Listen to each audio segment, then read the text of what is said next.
Hapo zamani za kale, katika moyo wa msitu wa kijani, aliishi sungura mjanja na rafiki yake fisi, ambaye tamaa yake ilikuwa haina kikomo.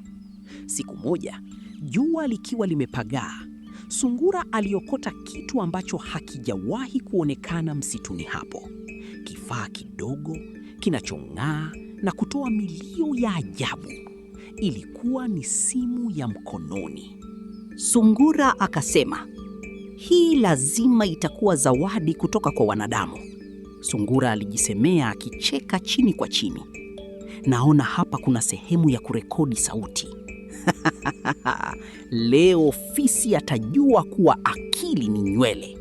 Ghafla, fisi akatokea akivuta pumzi kwa nguvu, mate yakimshuka akidhani sungura ana chakula.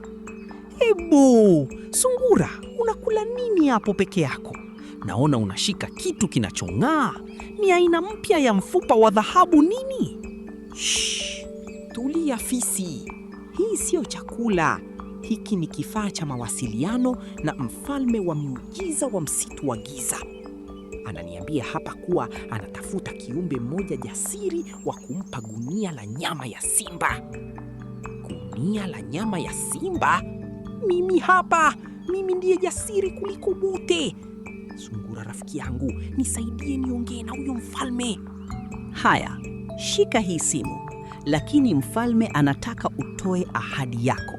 Sema hivi, mimi fisi mwenye nguvu, niko tayari kuingia kwenye shimo la giza ili kupokea zawadi yangu.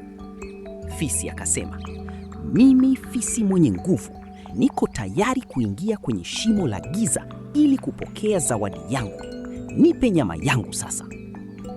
Sungura aliichukua ile simu na kuiweka juu ya mti mrefu uliokuwa na mtego wa kamba chini yake. Kisha alibofya play. Sauti ya fisi kutoka kwenye simu, sauti ya mwangwi kidogo, ikasema, mimi fisi mwenye nguvu, niko tayari kuingia. Alafu mfalme ananiita kwa sauti yangu mwenyewe. Hii ni miujiza. Ngoja nikimbie nikachukue nyama yangu. Fisi alikimbia kwa kasi kuelekea kule sauti ilikotokea. Kabla hajafika kwenye ule mti, pa! Mtego wa kamba ulimnasa mguu na kumning'iniza juu. Pole sana fisi. Simu haina nyama, ina akili tu. Umeona jinsi tamaa yako ilivyokufanya uingie kwenye mtego wa sauti yako mwenyewe? Fisi alibaki akining'inia huku akijifunza somo lake la siku.